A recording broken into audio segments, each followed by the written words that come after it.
for military service, and so many of these young men and women signed up after 9/11, was to achieve a victory against Osama bin Laden.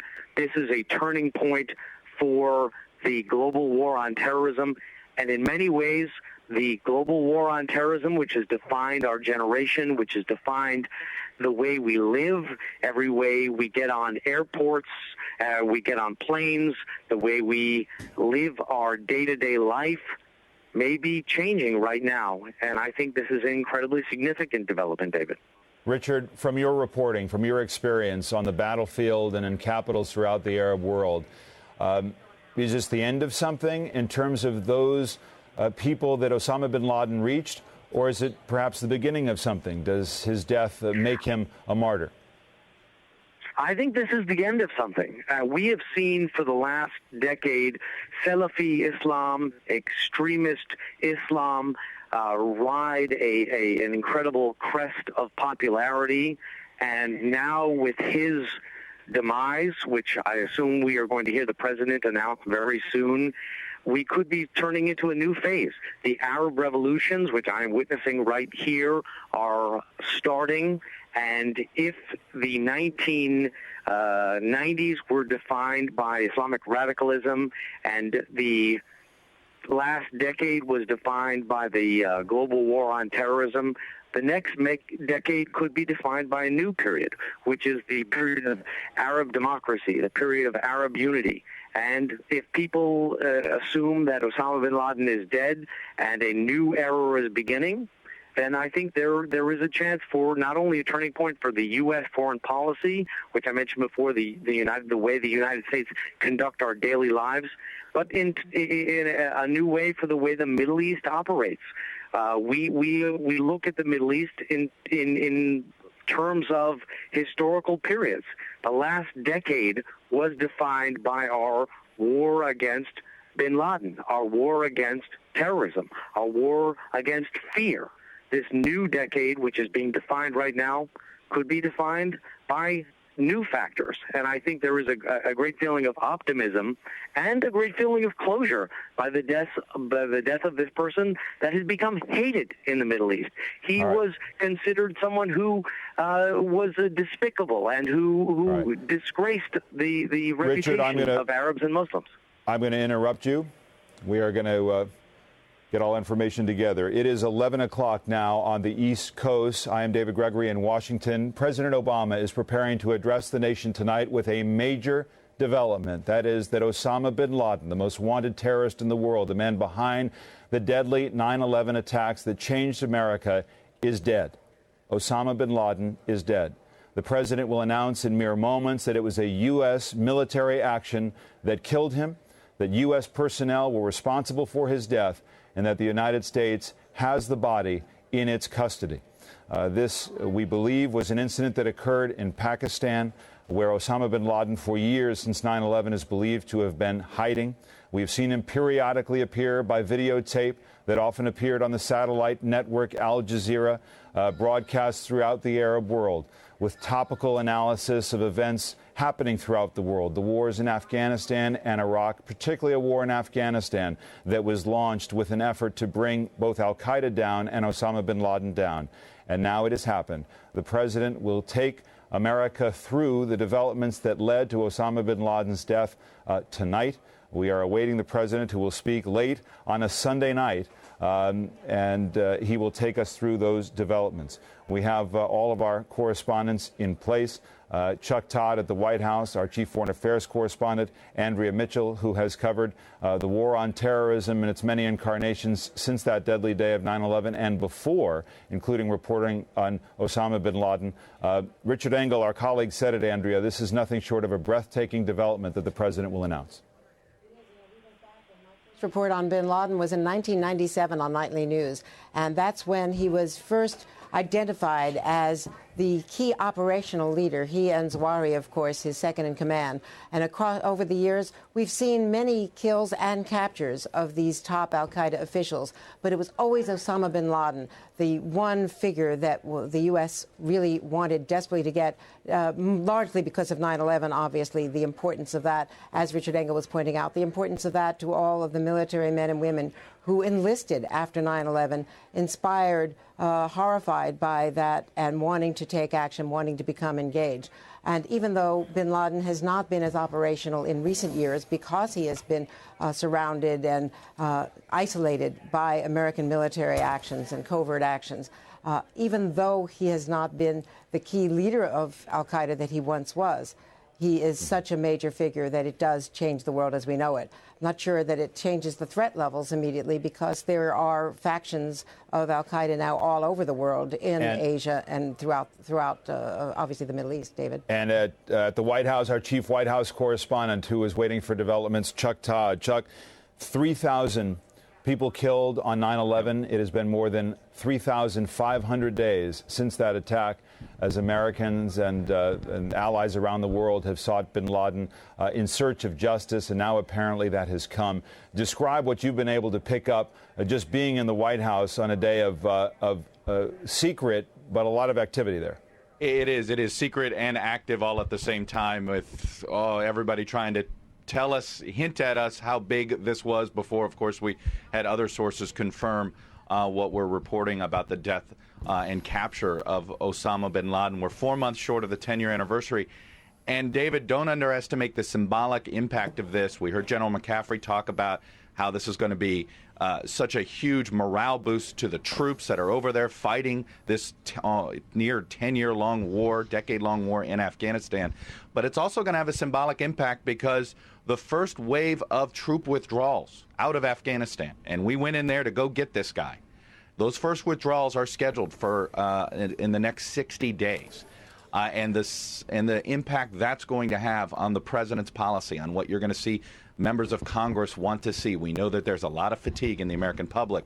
This is going to be a welcome development and relief to the American public. But what this is going to mean for the future of our policy in Afghanistan, it could change quite dramatically in the next 90 days, David. And let me just keep reminding our viewers, if you're tuning into this special report late in the night, prime time on the West Coast, after 11 here on the East Coast, we are waiting for President Obama, who will address the nation, we understand, in approximately 10 minutes now.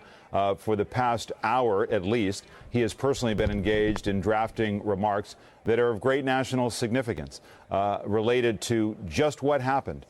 We believe in Pakistan, again, a U.S. military operation that targeted and killed bin Laden. The U.S. has his body in custody, and the president will go through the operation that led to his death. We're trying to both report the details as we learn them, but also capture the significance of this moment. Our colleague Richard Engel, reporting from Libya, the site, of course, of another major U.S. and NATO operation, says this is a breathtaking development. I mean, this is something, a search for a terrorist that defined a generation of warriors in our armed forces, but certainly defined a war on terror initiated since that time in 9/11. Andrea Mitchell, the trail for bin Laden had periodically gone quite cold. There had been a robust counter-terrorist operation begun after 9/11, a heavy use of drone attacks in Pakistan targeting major al-Qaeda figures. But the question would be asked over and over again, where do you think bin Laden is, and when is the last time you had good intelligence on his whereabouts?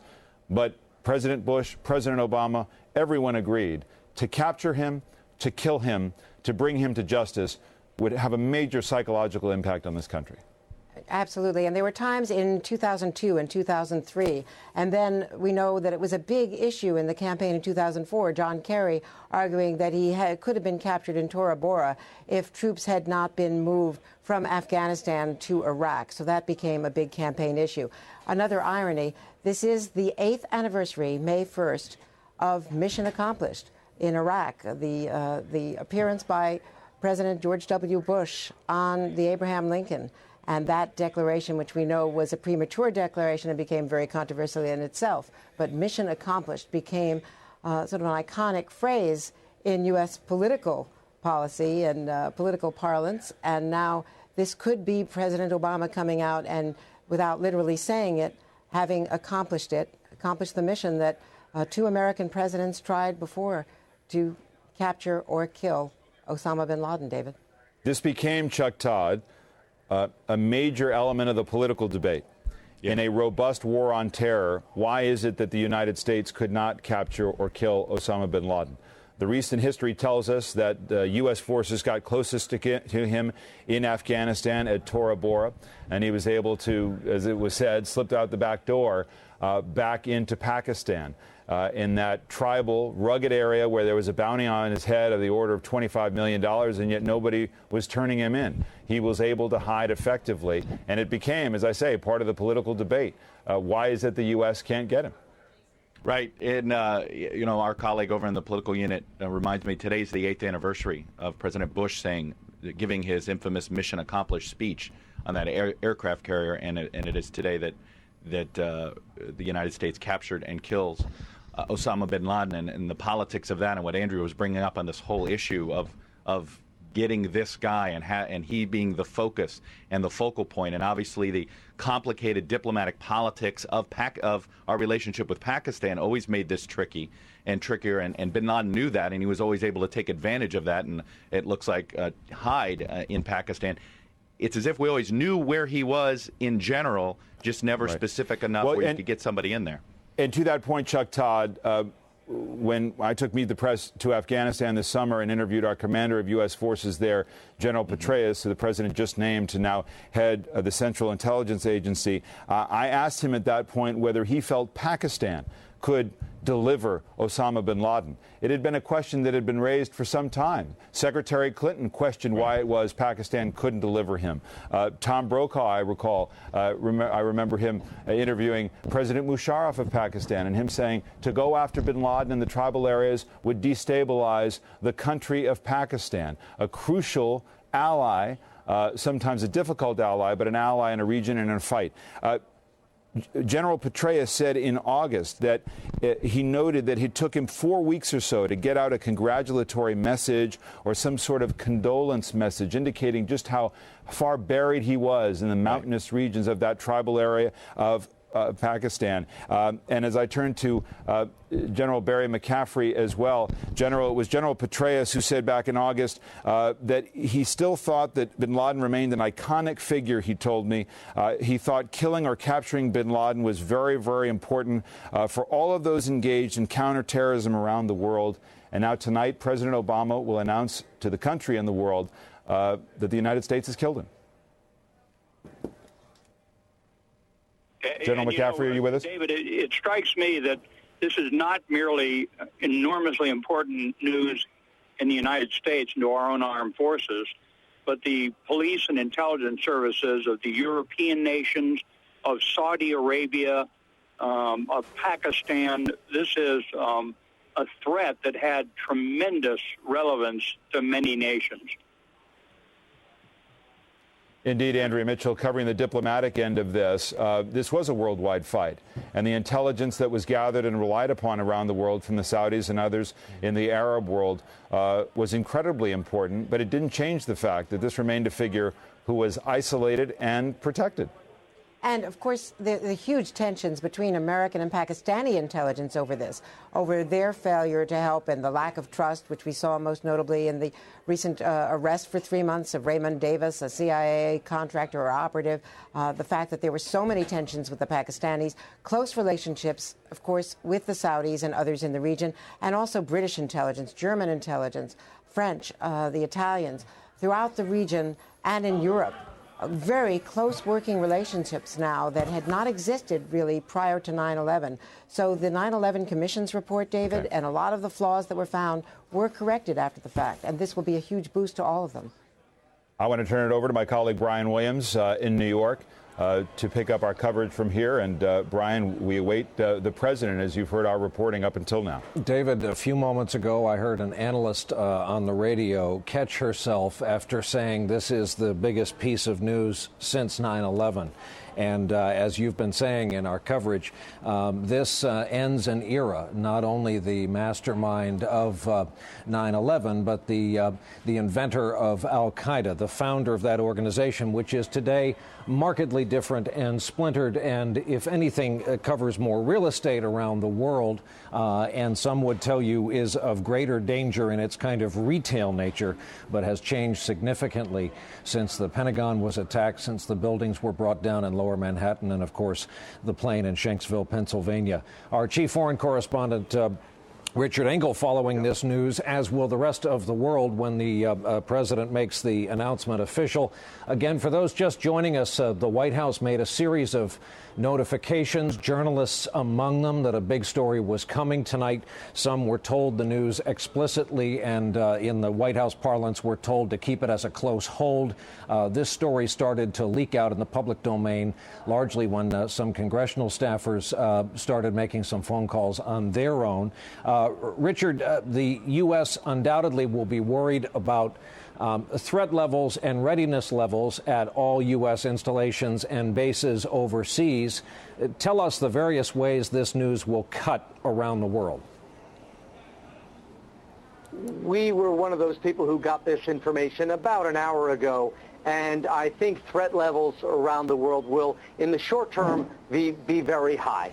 Al-Qaeda will certainly try and say that it is still relevant, it is still in the game, but over the long term, this is an incredibly significant blow. Al-Qaeda and Osama bin Laden, particularly Osama bin Laden, has been the symbol of the resistance movement against the United States, against its project to bring democracy to the Middle East for the last decade.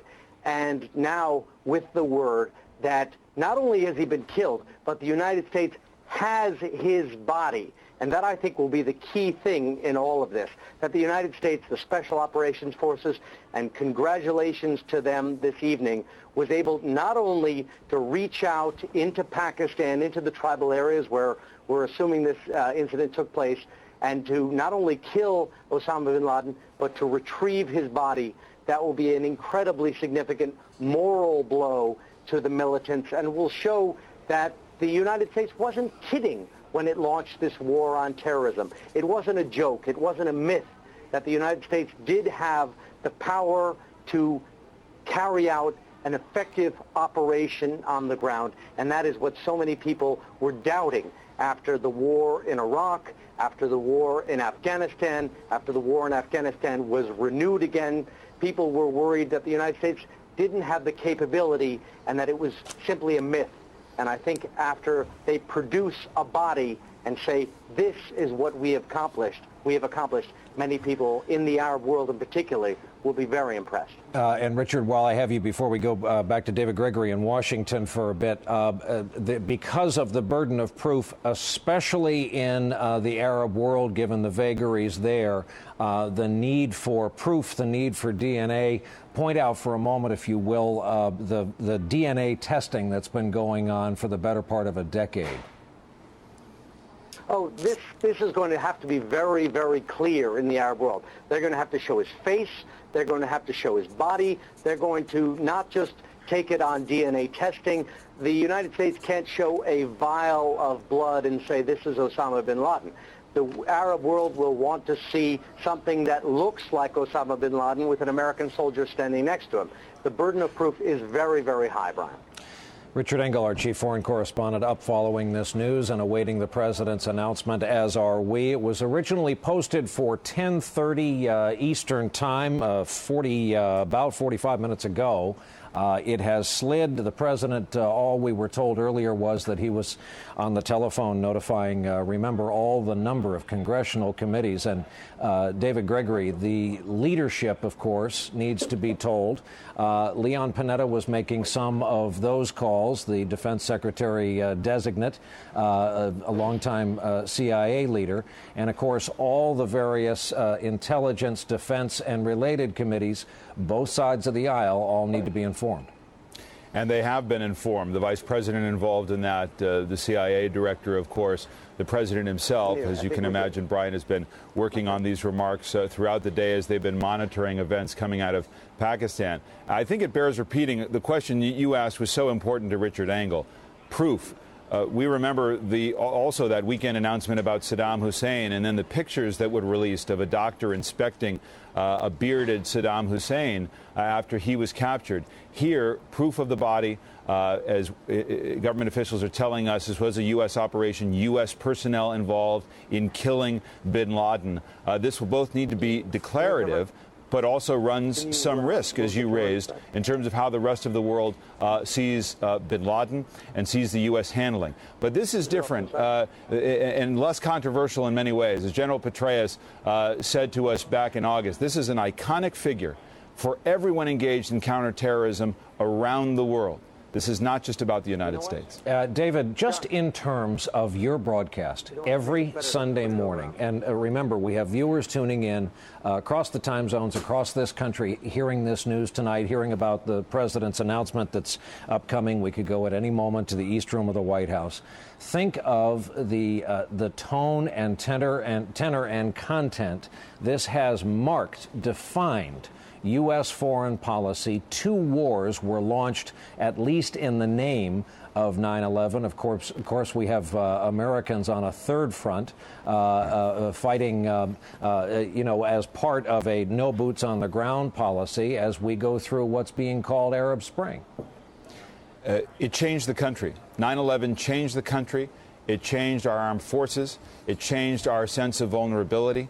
It defined a presidency, George Bush's presidency, who launched a war in Afghanistan in search of bin Laden and toward the destruction of al-Qaeda, launched a war in Iraq in the name of preventing what al-Qaeda could be capable of next, even though there were no weapons of mass destruction in Iraq. It defined our entire approach to national security.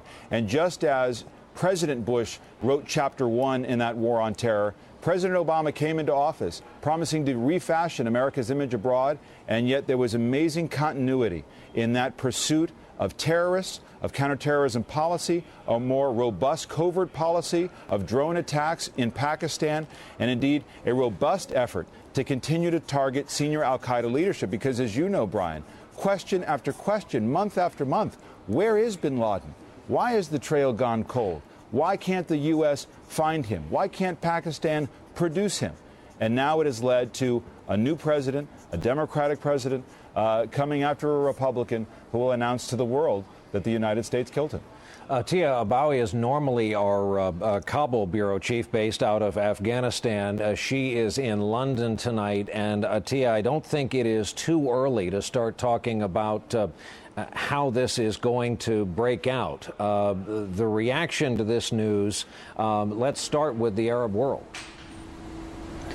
Well, what's interesting, Brian, is when you go through different parts of the Muslim world, the Arab world, when you talk about Osama bin Laden, many people will point to conspiracy theories. And for the past 10 years, they will say that bin Laden has already died or he's gotten away. And in fact, that Osama bin Laden no longer has that much of an effect when it comes to the insurgencies in these parts of the world. And when you look at Afghanistan, in a place as primitive as Afghanistan, the majority of the Afghans don't even know what 9/11 was, and those Taliban fighters that we see fighting our soldiers on the ground have no idea who Osama bin Laden is, or they've possibly heard of him. One thing that we have to remember is that they no longer take orders from al-Qaeda, that they're operating under new leadership, but we also have to look at the psychological impact it's going to have on the fighters themselves. Right now, when you look at the war in Afghanistan, many people think that the psychological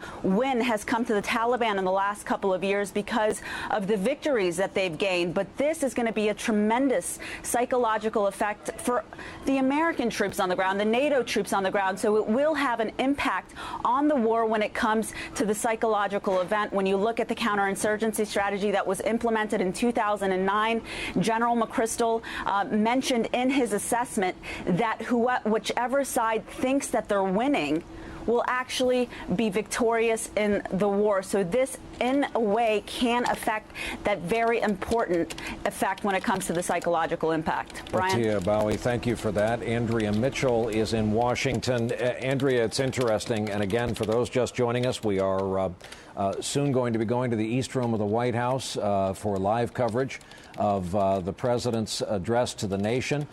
Journalists were told tonight this unlikely event, the president had requested live airtime from the White House for an address on national security. It has subsequently come out, and people will long remember where they were when they heard the news that Osama bin Laden is dead, has been proven dead. Details to come from the president. Andrea, we've heard terrorist groups back channel for the last several years diminishing the importance of Osama bin Laden as they grow as splinters in size.